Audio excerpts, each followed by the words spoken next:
Pourquoi tout le monde aime Interstellar ?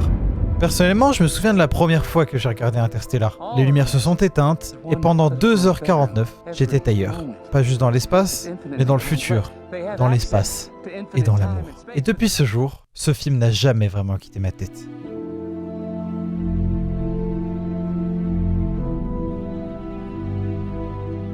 Il y a des films que l'on regarde, il y a des films que l'on vit, et il y a Interstellar. Interstellar n'est pas un film, c'est un vertige, un déchirement, une question posée au cœur de notre espèce. Qui sommes-nous face à l'infini ?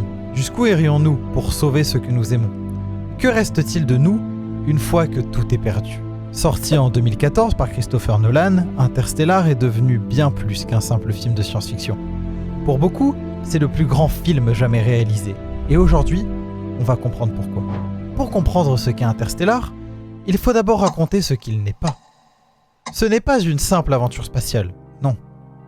Ce n'est pas un blockbuster non plus. C'est une œuvre totale, un poème cinématographique.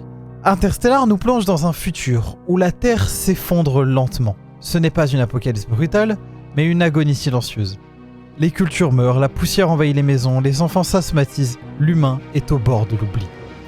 Dans ce contexte, un ancien pilote de la NASA, devenu fermier, Cooper, est recruté pour une mission spatiale secrète, explorer un trou de verre apparu près de Saturne, menant à une autre galaxie. L'objectif ? Trouver une planète habitable, un nouveau foyer pour l'espèce humaine. Mais le film ne se contente pas de nous faire voyager dans l'espace. Il nous fait voyager dans le temps, dans les souvenirs, dans les regrets, dans l'amour. Et pour raconter une telle histoire, il fallait un réalisateur capable de fusionner science et émotion. Quelqu'un qui ose la complexité. Christopher Nolan est connu pour sa fascination du temps, de la structure narrative, de la dualité humaine. Avec Interstellar, il signe son film le plus ambitieux et personnel. Chaque plan d'Interstellar est contrôlé, pesé, réfléchi. Rien n'est gratuit. Le montage alterne sans cesse entre la Terre et l'espace, entre Murph et Cooper, entre le passé et le futur. On ne suit pas une ligne droite, on suit des échos. Nolan nous oblige à penser.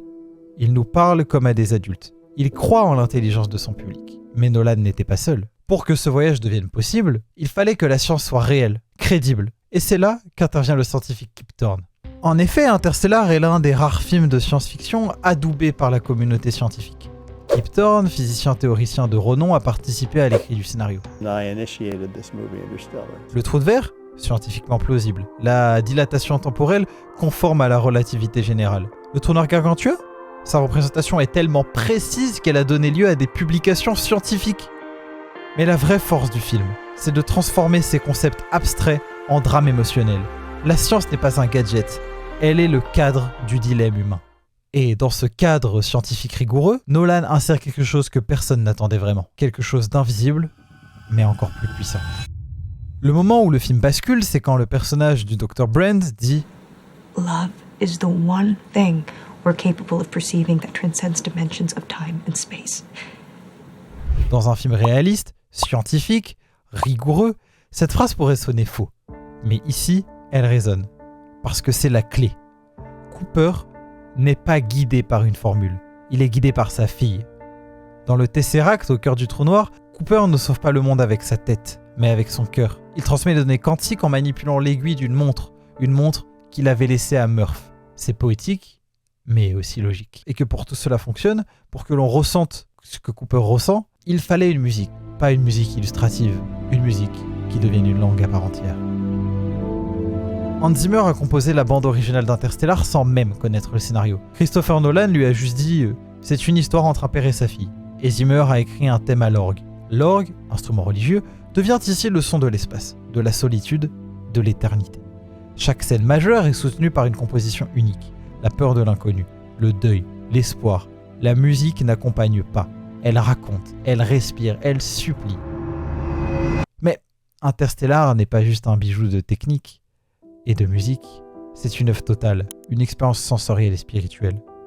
Interstellar pose des questions métaphysiques. Qu'est-ce que l'héritage ? Qu'est-ce que la mémoire ? Qu'est-ce que le sacrifice ? Il oppose deux visions de l'humanité. Celle du Dr. Mann, prête à mentir pour sa survie, et celle de Cooper, qui sacrifie tout pour une promesse. La station spatiale de fin s'appelle Cooper Station, nommée non pas en hommage au héros spatial, mais à sa fille, parce qu'elle est celle qui a résolu l'équation, Parce que ce film n'est pas l'histoire d'un sauveur, mais d'une transmission. Alors, qu'est-ce qu'il reste une fois les lumières éteintes? Que nous dit vraiment Interstellar? Interstellar, c'est une lettre d'amour à l'espèce humaine. Il dit qu'on peut se perdre, échouer, tomber, mais qu'on peut aussi se relever. Il rappelle que la science sans humanité est aveugle, mais que l'humanité sans science est impuissante. Et surtout, il nous supplie de regarder autour de nous, nos familles, nos enfants, notre planète, avant qu'il ne soit trop tard. Alors oui, Interstellar n'est pas un film parfait, mais c'est un film nécessaire. C'est une expérience qui change notre regard, qui fait battre notre cœur plus fort, qui nous rappelle que même dans l'obscurité de l'espace, une simple montre peut porter un message d'amour. Ce film ne se regarde pas, il se vit, il se sent et il se pleure. Et si c'était ça le véritable chef-d'œuvre? Un film qui, une fois terminé, pousse à aimer plus fort, à vivre pleinement, à croire encore. C'était Venatis, j'espère que cette vidéo vous a plu. Ça fait très longtemps que je n'avais pas sorti de vidéo parce que voilà, je n'avais plus la motivation, plus le temps. Je reviens en force. Donc j'espère qu'elle vous plaît. N'hésitez pas à mettre votre retour aux commentaires, de vous abonner et de partager la vidéo. Ça donne vraiment vachement de force. Et puis on se retrouve dans un mois ou deux pour la prochaine vidéo.